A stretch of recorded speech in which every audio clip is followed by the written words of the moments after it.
your next port, please. For Luanda, always Luanda. We go out Luanda and we come back to Luanda. Yeah, you go to block 15 in the correct.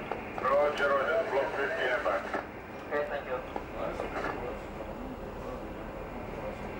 One. Sonic, Ulyss?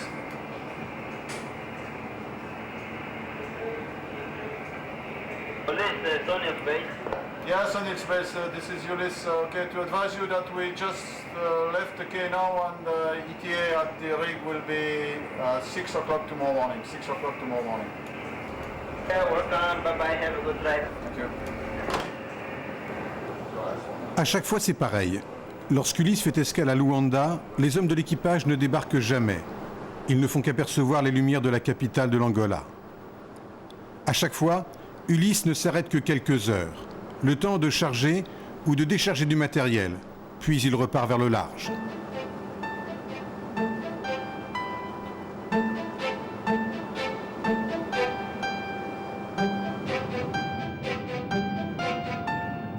Fin de l'année 1998, ce navire sortait des chantiers de Concarneau. C'était le premier d'une série de plusieurs bateaux semblables. Ulyss a commencé par naviguer en mer du Nord et maintenant, il est au large de l'Afrique équatoriale. Ce bateau est un supply destiné à l'offshore.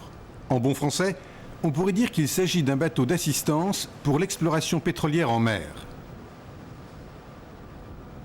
Entre la terre et les plateformes, le bateau est la seule passerelle. Tout ce qui est utile au travail et à la vie des hommes est ainsi convoyé par le supply. Ne pouvant pas s'amarrer à la plateforme, le bateau doit être capable de rester stationnaire pendant les opérations de chargement et de déchargement. Une manœuvre pas toujours très facile, suivant la houle et les courants.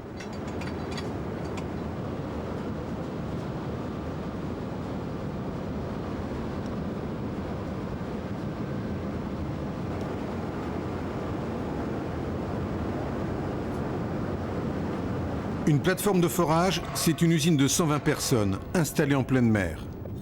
Mais comme la place n'y est pas extensible, Ulyss doit faire la navette, apportant ce qui est nécessaire et remportant ce qui ne l'est plus. Un travail de livraison à domicile, en quelque sorte. Le rig ne bouge pas, donc il lui faut toujours plein de matériel et tout ça, mais il y a aussi le côté sécurité, c'est-à-dire si sauvetage, on peut déjà le remorquer s'il y a un gros problème et bon, on peut éventuellement le tirer de place. S'il y a un incendie, on peut concourir à éteindre l'incendie. Il y a beaucoup de sauvetage. S'il y a quelqu'un qui tombe à l'eau, on est là pour le récupérer. Il y a tout ça. Il n'y a pas que, c'est pas que du chauffeur-livreur, c'est autre chose. Enfin, moi, je vois ça comme ça, quoi. C'est plutôt l'assistance, quoi. Supply, quoi. Supply, mais supply on fournit tout, quoi, en gros, quoi. Affecté à un rig, c'est-à-dire une plateforme de forage, Ulyss est spécialisé dans le remorquage. Il faut environ 6 semaines pour forer un puits. Et après chaque forage, il faut déplacer l'énorme rig vers un autre point du sous-sol à creuser. L'opération va durer plusieurs jours, tout l'équipage est mobilisé. Jean-Yves, le Bosco, donne les ordres à un équipage multinational. À bord, il y a des Africains, 2 Norvégiens et une forte proportion de Français. Presque tous sont bretons et anciens marins-pêcheurs. Ils ont changé de cap sans complètement changer de métier.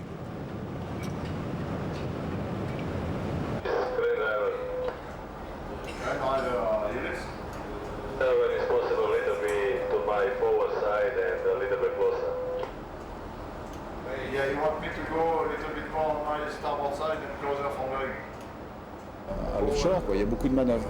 Comparé à un cargo, enfin, c'est un métier très respectable, mais là, on est toujours à composer un peu pour justement rester en place, pour pouvoir rendre le service pour lequel on a été loué. Donc c'est pour ça qu'on trouve beaucoup de gens qui ont fait la pêche et tout, parce que quand on fait la pêche, on regarde la houle, le vent, la mer, le courant. Là aussi, à l'offshore, on fait toujours très très attention à ça, quoi. Suivant la houle, suivant le courant, on va placer le bateau de telle façon, il va falloir composer tout le temps avec tout ça, quoi. C'est tous les jours. À 130 km au large de l'Afrique de l'Ouest, le champ pétrolifère de Girasol est l'un des nouveaux filons convoités par les prospecteurs de pétrole. Seulement ici, le fond de la mer est à 1400 mètres. À la surface de l'eau, la plateforme semi-submersible est une sorte d'immeuble flottant. Pour que le rig puisse forer dans de telles profondeurs, il faut qu'il soit stabilisé et tenu par 8 ancres, qui, elles, sont bien au fond.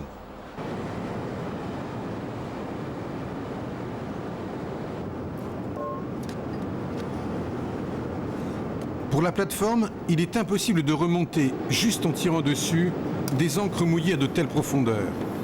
Le poids des 3000 mètres de câbles et de chaînes, plus le poids de l'ancre, nécessite une force de traction beaucoup trop importante.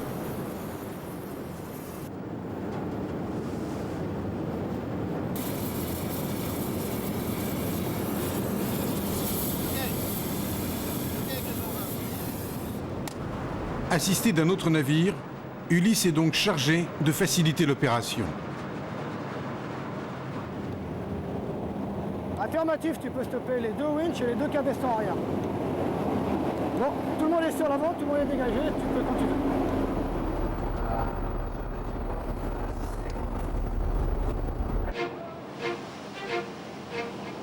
Le bateau descend un câble muni d'un énorme anneau le long de la ligne d'ancre. Lorsque cet anneau arrive au bout de la chaîne, le bateau doit alors utiliser toute sa puissance pour soulever l'ancre et permettre à la plateforme de remonter la ligne sans trop d'efforts.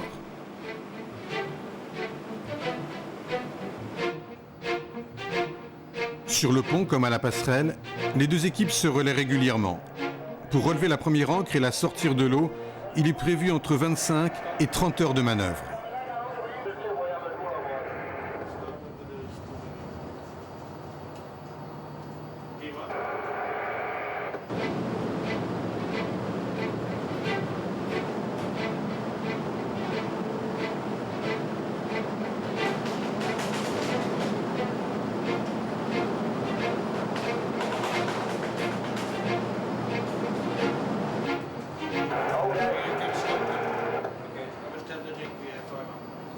Pour remorquer de tels convois exceptionnels en pleine mer, autant avoir du monde à l'écurie. L'ensemble des moteurs développe 16 000 chevaux. Jean-Claude, le chef mécanicien, doit constamment contrôler cette énorme puissance qui permettra à Ulysse d'avoir l'énergie nécessaire. Il y a énormément de paramètres qui arrivent sur ce poste de contrôle qui commande 4 moteurs principaux. Machine très puissante pour ce type de navire, vu le travail qu'on demande à ces navires, relevage d'angle, remorquage, il faut beaucoup de puissance. L'équivalent, c'est peut-être un peu plus même que l'abeille flanc qui est très connue. Ça devient de plus en plus complexe, il y a énormément de paramètres qui arrivent sur ce poste de contrôle. La passerelle, c'est le cerveau. Beaucoup de marins qui le disent.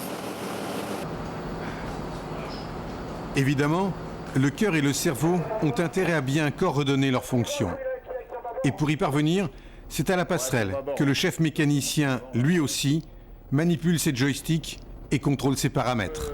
Rester stabilisé comme ça, là, de manière à ce que le câble n'écarte pas trop, là, que ça se range correctement sans trop de trous. Là. C'est bon là? Ok, bon, on tient bon là, il n'y a plus besoin d'aller sur bâbord là. Moi ça va, allez, viens là. Ok.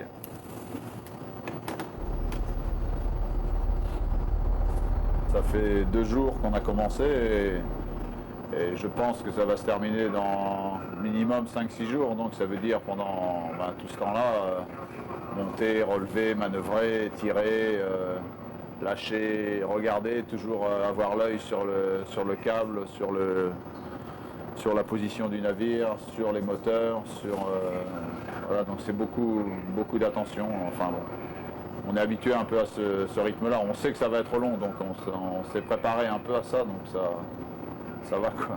Et on voit les choses avancer assez lentement. Là, c'est lent parce que dû à la profondeur d'eau quoi. Dans des fonds moindres, un rig move comme ça prend peut-être 2-3 jours. Mais là, vu la hauteur d'eau, on ne peut pas aller plus vite quoi. Il y a tous ces câbles, toutes ces chaînes à ramasser, donc on joue un peu avec la puissance du navire et Ok, tu peux commencer à faire partir de l'autre côté. tous les autres appareils dont on peut disposer. Et t'as entendu Ouais. voilà.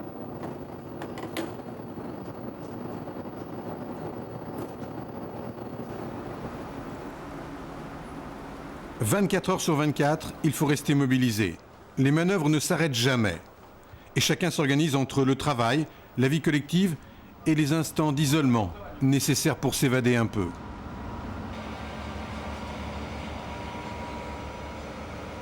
On écrit, voilà, j'ai écouté un peu de musique tout à l'heure, hein.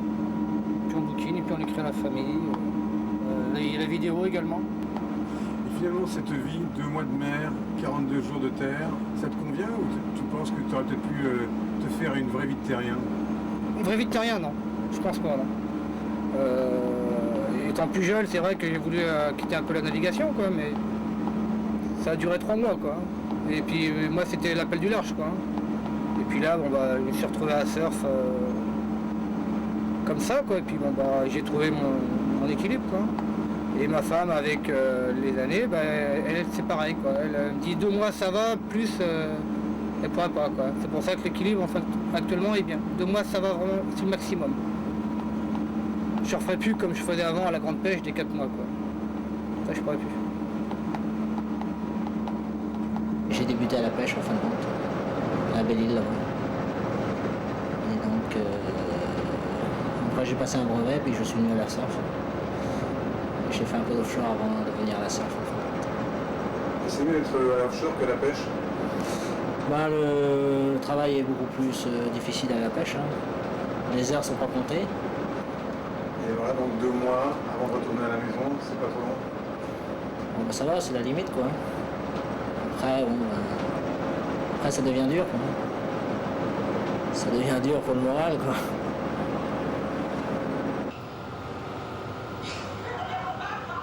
Loin de chez eux pendant 2 mois, les marins s'attachent à conserver quelques liens avec la terre. Une fois par semaine, le courrier est distribué. Et le téléphone, assez cher, est tout de même possible, histoire d'entendre un peu la voix de leurs femmes et de leurs enfants.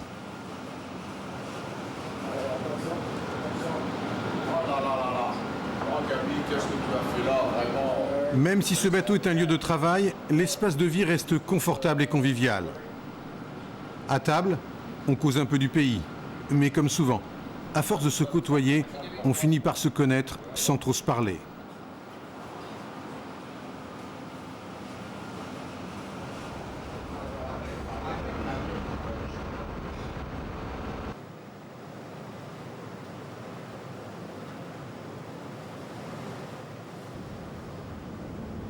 Chrono en main, cela fait plus de 30 heures que l'opération a commencé. Habituellement, les ancres sont remontées entre 2 eaux, le temps de déplacer la plateforme. Mais cette fois, il faut changer la chaîne d'une des ancres. La nuit est à nous. Il a donc fallu rouler les 2600 mètres de câble et les 600 mètres de chaîne. Et maintenant, il faut remonter l'ancre sur le pont arrière du navire. Pour l'instant, tout le monde est à l'abri, derrière les parois métalliques.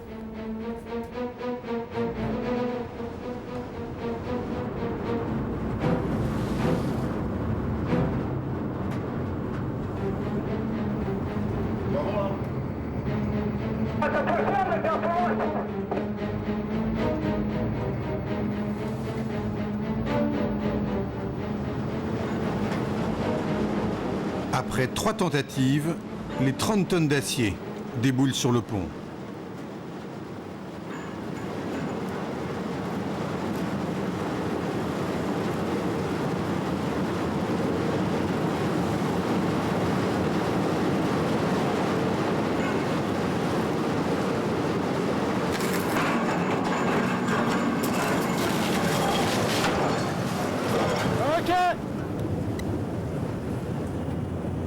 La protection des parois métalliques a été très efficace. Là, on va mettre le cabestan arrière, tribord. Pendant que sur le rig, les techniciens préparent le nouveau câble de la ligne d'ancre, sur le pont du bateau, les hommes doivent ranger la chaîne et positionner l'ancre pour la remise à l'eau, qui aura lieu plus tard. Passer à l'intérieur. On va décrocher celui-là qui est sur l'arrière. On va le mettre là. Voilà, et puis après, une fois que c'est fini, direction... Direction la niche. Voilà. Voilà, on se dépêche les jeunes. Attention à tes pieds derrière toi.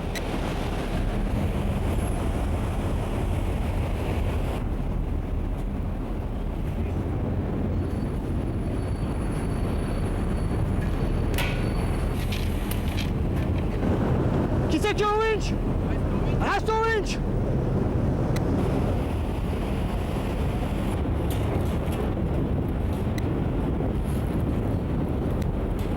Il a bloqué là, Eric.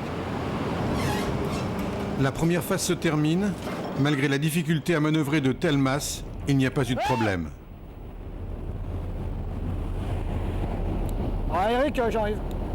Ah, il est enchié dedans là.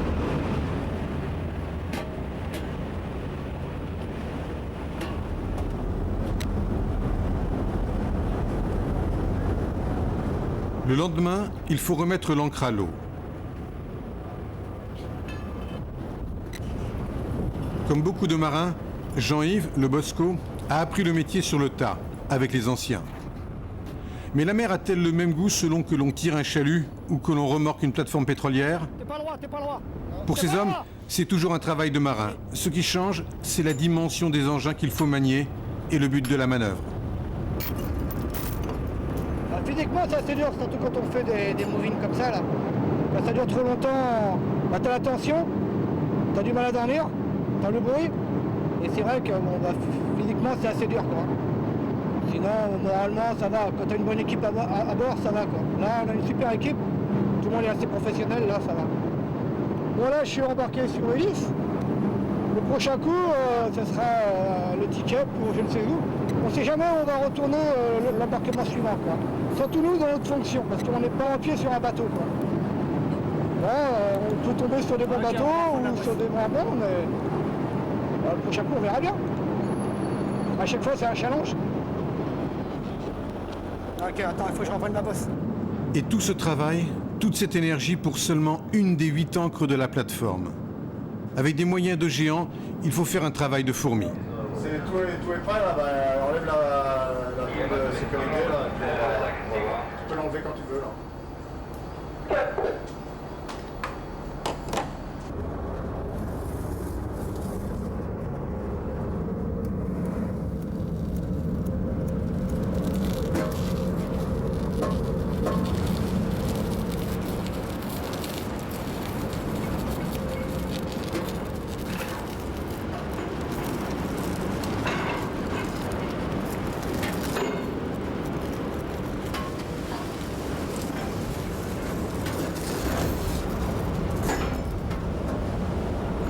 Pour cette exploration en eau profonde, tout est surdimensionné.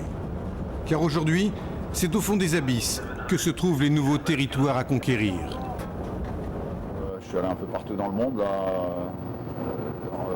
depuis la mer du Nord, Méditerranée, au Golfe Persique, en Asie du Sud-Est, en Terre de Feu, je ne sais pas encore où, un peu partout dans le monde, partout où il y a du pétrole. Bon, parfois il faut des hommes, donc quand on est dans le bon coin là, mais en ce moment c'est sur l'Afrique que ça se passe. Got about 750 meters left, Yunus.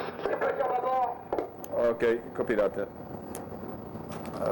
Donc ouais, sur l'Afrique est en plein développement et en Afrique toute la frange littorale a été à peu près explorée et maintenant on s'écarte de plus en plus, donc c'est pour ça on atteint des eaux profondes et dans les eaux profondes là, c'est-à-dire il y a eu dans plusieurs points de la côte là. I'm coming in about 30 meters a minute there.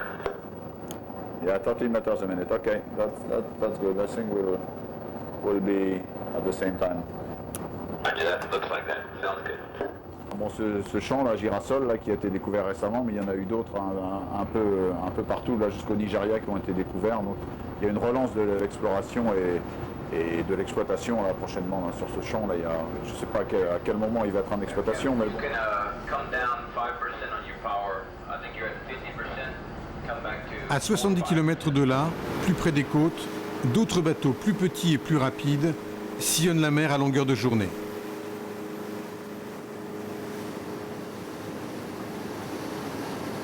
Ici, l'exploitation pétrolière est opérationnelle. Le pétrole est foré dans des profondeurs beaucoup moins importantes et les puits pointent leur torchère en pleine mer.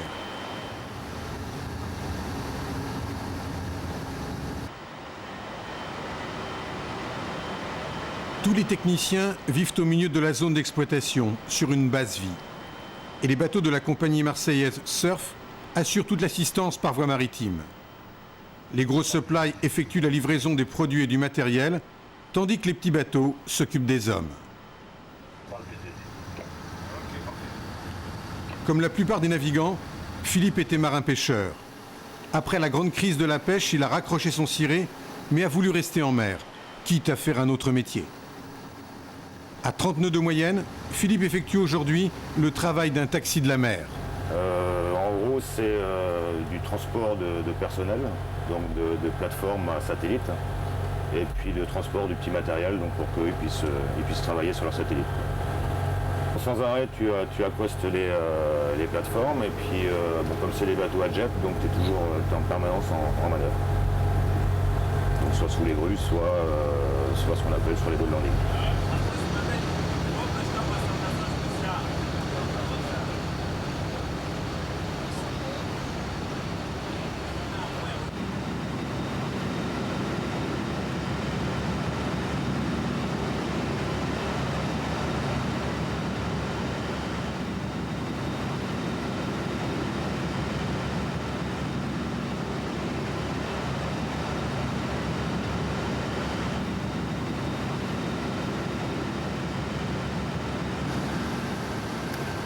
Tu es originaire d'où?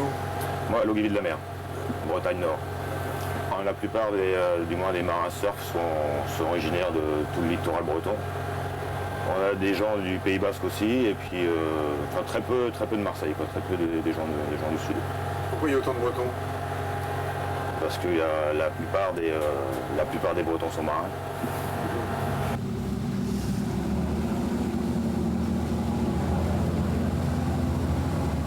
Après 2 mois passés au ras de l'eau, sans voir la terre, Philippe va repartir demain pour Logivi. 42 jours au pays avant de revenir quelque part le long des côtes africaines. Sur Ulysse, les opérations de levage des ancres continuent. Et les difficultés aussi. Oui, putain, ils font la fête. Mettre à zéro. Pas mal de tension dessus. Ouais, 10 tonnes. Une poule.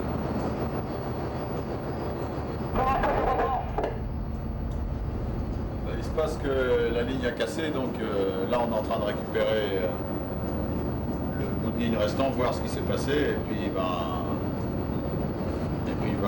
commencer ce qui fait la joie et la grandeur de notre métier, c'est-à-dire on va aller à la pêche, quoi.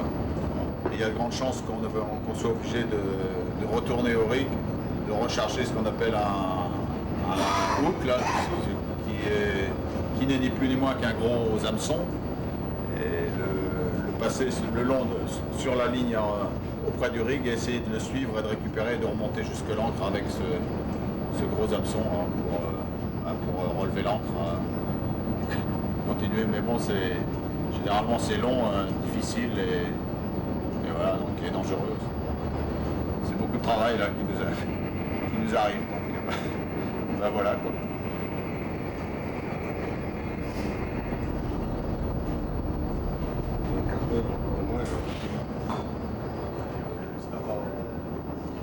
Cunningham control, Cunningham control.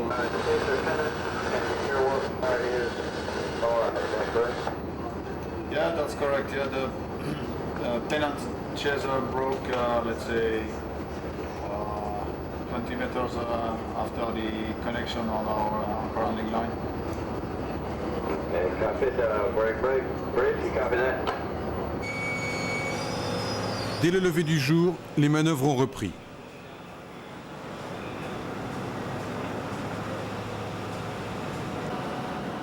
Ulysse récupère ce fameux hameçon et se prépare à une séance de pêche au gros, au très très gros. Évidemment, pas question de lancer l'énorme hameçon et d'utiliser les treuils comme un simple moulinet. Il faut tenter d'agripper la ligne d'ancre le plus près possible de la plateforme.